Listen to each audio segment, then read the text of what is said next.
VIP party వాళ్ళకి ఇష్టం లేని వాళ్ళ మీద వాళ్ళ కోపం. అమెజాన్, జొమాటో లాంటి డెలివరీ బాయ్స్ అయితేనేమి, ఊబర్, క్యాబ్స్ లాంటి డ్రైవర్లు అయితేనేమి, ఇలాంటి వాళ్లకు సింగిల్ జాబ్ ఓరియంటెడ్ గా పనిచేస్తున్న వాళ్ళకి ఈరోజు ఏ మాత్రం భద్రత లేదు. మొన్న చూసాం, ఒక అబ్బాయి డెలివరీ చేయడానికని వెళ్తే డెలివరీ చేసిన తర్వాత బయటికి అపార్ట్మెంట్ నుంచి బయటకు వస్తున్న క్రమంలో కింద పడితే, బాల్కనీ నుంచి కింద పడితే ప్రాణం పోయింది. కానీ ఆ అబ్బాయికి కనీసం ఇన్సూరెన్స్ కూడా ఇవ్వలేదు ఆ కంపెనీ. ఇలాంటివి జరగకుండా ఉండడానికి గిగ్ ఎకానమీలో పనిచేస్తున్న బిడ్డలకు అందరికీ బెటర్ వర్కింగ్ కండిషన్స్ ఉండేలా, వాళ్లకు సోషల్ సెక్యూరిటీ కూడా ఉండేలా ఆ ప్లాట్ఫామ్స్ అన్ని కూడా బాధ్యత వహించి గిగ్ ఎకానమీలో పనిచేస్తున్న వాళ్ళకి తగినంత గౌరవం, తగినంత సెక్యూరిటీ ఇచ్చే విధంగా కొత్త చట్టాలు తీసుకొస్తామని కాంగ్రెస్ పార్టీ మాటిస్తుంది. యువ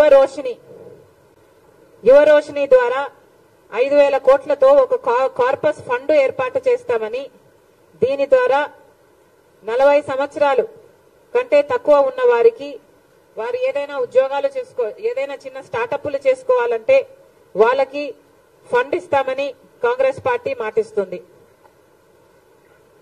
ఇవన్నీ కాంగ్రెస్ పార్టీ ఆలోచన చేసింది అంటే ఈరోజు రాహుల్ గాంధీ గారు పాదయాత్రలో, దిగ్విజయంగా జరుగుతున్న పాదయాత్రలో ఎంతో మంది యువకులు ఆయన దగ్గరికి వచ్చి ఈ సమస్యలు ఉన్నాయి, మేము ఈ సమస్యలు ఫేస్ చేస్తున్నాము, మమ్మల్ని పట్టించుకునే వాళ్ళు లేరు, ప్రభుత్వాలు ఉద్యోగాలు ఇవ్వటం లేదు, ప్రైవేట్ పరంగా ఏ ప్రభుత్వాలు గాని ప్రోత్సాహాలు ఇవ్వటం లేదు, కార్పొరేషన్ల ద్వారా లోన్లు ఇవ్వటం లేదు, ఇలాంటి ఎన్నో సమస్యలు ఆయన ముందుకు వచ్చాయి. కాబట్టి కాంగ్రెస్ పార్టీ ప్రత్యేకంగా రూపొందించిన మేనిఫెస్టో యువకులకు న్యాయం చేసే ఈ మేనిఫెస్టో. ప్రత్యేకంగా ఆంధ్ర రాష్ట్రంలో యువకులకైతే న్యాయం జరగటం లేదు. ప్రత్యేకంగా ఆంధ్ర రాష్ట్రంలో నిరుద్యోగ సమస్య అతిపెద్ద సమస్యగా మారింది. లక్షల మంది బిడ్డలు ఈరోజు ఉద్యోగాలు లేక చిన్న చిన్న ఉద్యోగాలు 8,000 రూపాయలకు 10,000 రూపాయలకు పనిచేసుకుంటున్న పరిస్థితి ఉంది ఈరోజు. ఎందుకో అని అడుగుతున్నాం. ప్రభుత్వాలు సమాధానం చెప్పాల్సిన అవసరం లేదా అని అడుగుతున్నాం.